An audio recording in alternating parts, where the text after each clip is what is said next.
Hey, what's up, guys? It's Bakes, and thank you for joining me for my 31 Days of Horror. Today is day number 2, and today's movie is actually one from this year.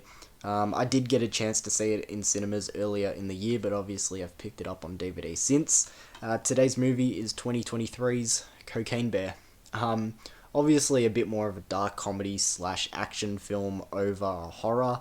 But it does have horror elements, and I feel like the horror community sort of took this in as their own. But either way, getting into the plot for this movie before we get into my thoughts of it.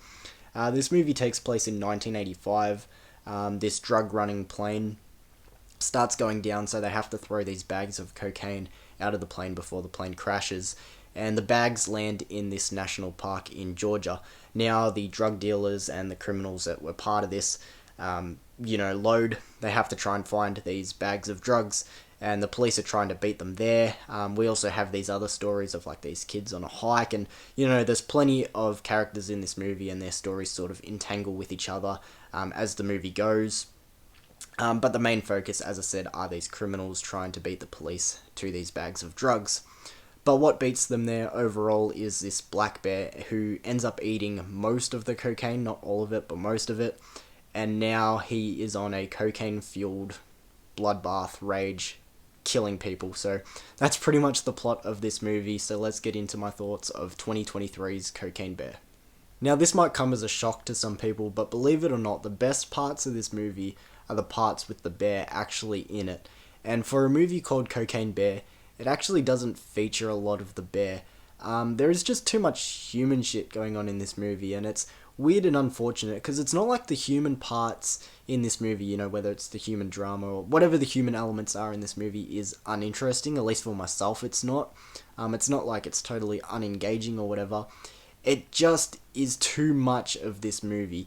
For a film called Cocaine Bear, you want to see a bear fueled up on coke, killing people, and blood, gore, and cool action scenes and whatever, but there is just too much human drama in this movie.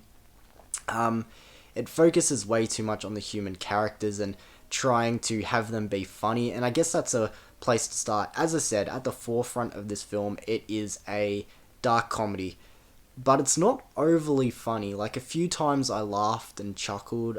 There's some jokes that are okay, but overall, for a comedy, I feel like it isn't really funny enough. The situation with the bear on coke is probably the most interesting and comedic part about it, but as I said, it doesn't focus enough on the bear in this movie, which is unfortunate. Now, as I've already mentioned a few times in the review, this movie is more of a comedy slash action over horror, so you might be wondering, where does the horror come into play with this movie? And the horror comes into play with the gore and the moments where the bear attacks. The blood and the gore in this movie is actually pretty solid and pretty well done. And when the bear attacks, at some points it's pretty full on and actually pretty intimidating. But as I've also said plenty of times in this review so far, the bear is not really in this movie too much. So sometimes you're waiting around a while for the bear to do something cool. It's lots of human drama that you're sort of sitting through, and you're like, oh, where's this bear? And as I said, when the bear attacks, it's running up trees and ripping parts of people, and there's blood and gore, and it's actually pretty cool. Staying on the topic of the bear, from what I could tell, it looked mostly CGI. I don't think there was any practical bear in this movie. They might have used footage of a real bear, like, obviously not a real bear on the actors or whatever, but, parts where it's walking through the woods or whatever, it might have been, like, footage of real bear. But for the most part, I could safely say CGI. But at least the CGI actually looked pretty decent. Like, I don't really have any complaints with the effects in this movie. All of that was pretty solid. But again, it comes down to not enough bear in this movie, unfortunately. Now, there's a particular scene in this movie that I do want to highlight. Again, I know this movie only came out earlier this year, so it could be a spoiler for a handful of people that still haven't checked out this movie, so I will put out a spoiler warning. But I do want to talk about it, as I said, because I feel like it perfectly encapsulates what this movie could have been. Like, this scene is perfect. Like, it's the best scene in this movie. It is honestly one of my favourite scenes from the year so far as well. I feel like it just has it all, so I am going to bring it up. Again, spoiler warning. But there's a scene in this movie where the bear attacks these paramedics, and then an ambulance chase follows soon after. That is the best scene in this movie. It has it all. It has action, it has suspense, it has horror, it has gore, it's funny. it is an awesome scene. However, scenes like this should have been way more frequent in the movie. As I said, all of the bear attacks in this movie are actually pretty solid. But this one it just takes it to a whole nother level. Like, as I said, I'm laughing, but then there's like brutal gore thrown in there, and there's suspense, so I'm on the edge of my seat. There really should have been more scenes like that in the movie. As I said, it is one of my favourite scenes from this year so far. It's just really unfortunate that we don't see more scenes like that in the movie. I'm pretty sure it's one of the scenes that they highlight in the trailer, and no shit they chose that scene to highlight because it's what people want to see with a movie called Cocaine Bear. But as I said, it's not frequent enough, but I did want to highlight that scene because I feel like it just perfectly encapsulates what this movie should have been, could have been, but unfortunately we didn't get.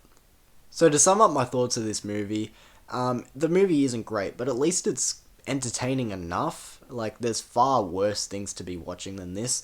It has a big ensemble cast that are welcome. As I said, the human drama in this movie, the story going on isn't the problem. It's just too much of it. We need to see this bear coked up, killing people. That's all we want to see in this movie. But as I said, the human drama eats up too much of this film's runtime.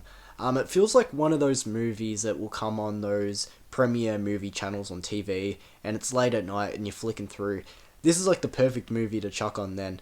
But otherwise, I feel like it just doesn't hit the mark it should hit. It's not as funny as what you would expect a dark comedy to be. The action, to be fair, is pretty through and through in this film. As I said, when the horror elements do come into play, the gore and the effects are really good.